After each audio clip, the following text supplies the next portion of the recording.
Ассаламу алейкум қадірменді көрермендер. Біліп жүр арнасына қош келдіңіздер. Бүгінгі біздің хабарымыз аты әлемге әйгілі Mercedes компаниясының тарихында болған қызықты фактілер жөнінде болмақ. Ендеше кеттік. Mercedes-Benz бұл Daimler неміс концернінің құрамына кіретін премиум класты жеңіл автомобильдер, жүк автомобильдері, автобустар және басқа да көлік құралдарының сауда маркасы және өндіруші компания. Әлемдегі ең танымал автомобиль брендтерінің бірі болып табылады. Mercedes-Benz'тің штаб-пәтері Германия мемлекетіндегі Баден-Вюртемберг жеріндегі Штутгарт қаласында орналасқан. Daimler Motoren компаниясы 1902 жылы 26 қыркүйекте Mercedes маркасын сауда маркасы ретінде тіркейді. Осы сәттен бастап біздің заманымыздың ең көне және әйгілі автомобиль компаниясының тарихы басталады. Mercedes автомобильдері бұл қайталанбас стильдің, миллиондаған арманның және әрине бай тарихтың айғағы. Осы күні біз осы таңғажайып компания туралы не білеміз?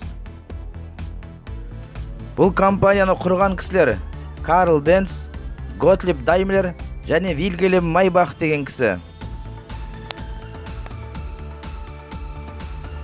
1923 жылы компанияға екі концернді Daimler мен Benz'ті біріктірген аты аңызға айналған Фердинанд Поршенің инженер лауазымына келуімен түбегейлі өзгерістер болды.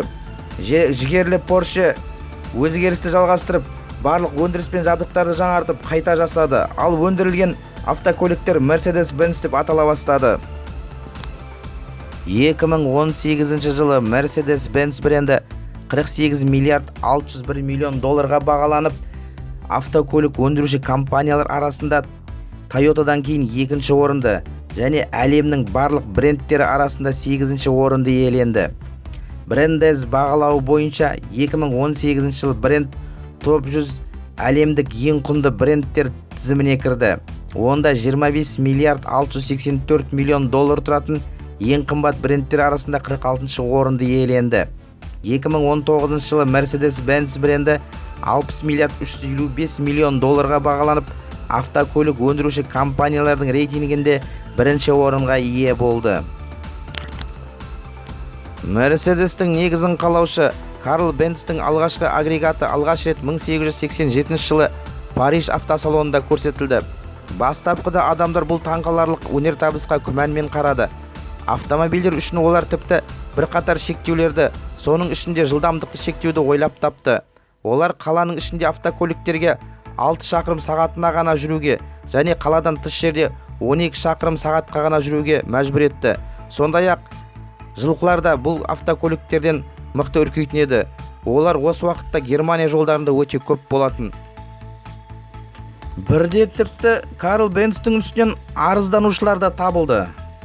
Сондағы олардың уәждері Карл Бенцтің жүргізушілері автокөлікпен полицияның жанынан өте қатты жылдамдықпен өттіміз. Сол кезде Карл кішкене қулыққа барып, министрліктің қызметкерлерін автокөлікпен серуендеуге шақырады. Нәтижесінде оған ат арбаларға қарағанда жылдам жүруге рұқсат етілді. Бірақ бәрібір әлде болса адамдардың арасында күдік көп болды. Автокөліктің бетбұрыс кезеңі 1888 жылы Карл Бенцтің әйелі Фордсхайм қаласындағы ата-анасына жолға шыққан кезде болды. Автокөлік 106 шақырым қашықтықты еш қиындықсыз жүріп өтті. Сол сәттен бастап бүкіл Германия Бенц көлігі жайлы көлік құрал екенін біле бастады.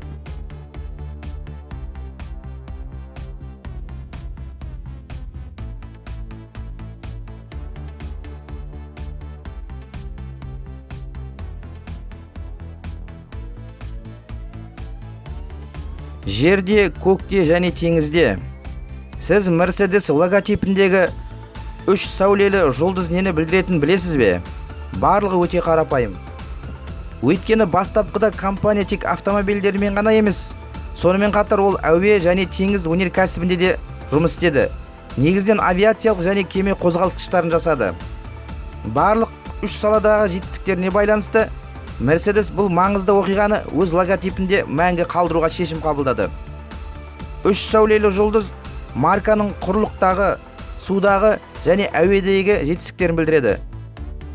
Сондай-ақ бұл логотипті басқа жағынан да түсіндіретіндер табылады. Олардың пікірінше, Mercedes көліктері жүргізушіге, жолаушыға және механикке ыңғайлы болу үшін жасалған деп те түсіндіреді. Бұл автокөліктің аты Mercedes.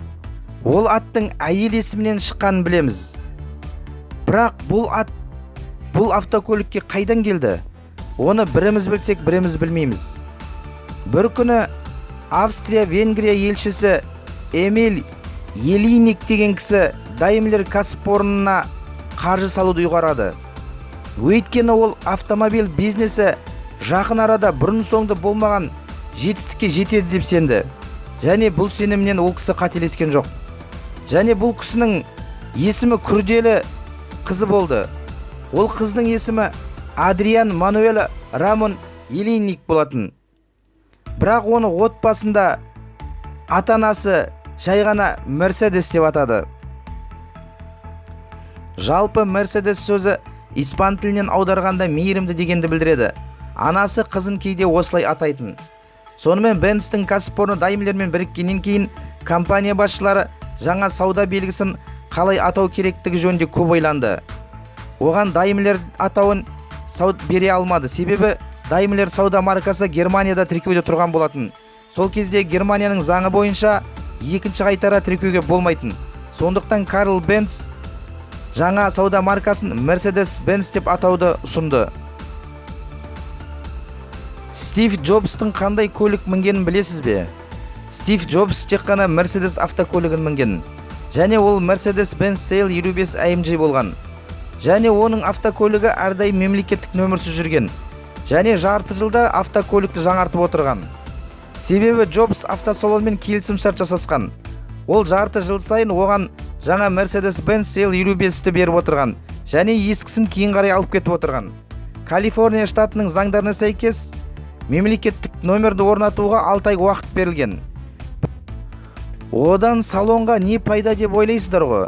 Себебі Стив Джобстың мінген автокөлігінің бағасы бірден көтеріліп, және жылдам өтіп кетіп отырған. Mercedes-Benz T80 1940 жылы жылдамдықтың жаңа әлемдік рекордын орнату үшін арнайы жасалған. Сынақтар кезінде спорттық машинаны Гитлерге Германияның ұлттық бояуларымен бояп, кузовын бүркіт пен свастикамен безендіргеннен кейін тарту етуі керек еді. Бірақ соғыстың басталуы бұл көліктің ешқашан басталмаған мансабына нүкте қойды. Ол Австрияға эвакуацияланды. Оның қозғалтқышы Messerschmitt Bf 109-дың қозғалтқышы болатын. Оның қозғалтқышы алынып, ұшаққа қайтадан орнатылды. Ең қымбат өндірістік автокөлік Mercedes-Benz CLK LM болды. Оның құны $1,5 миллион асып кетті.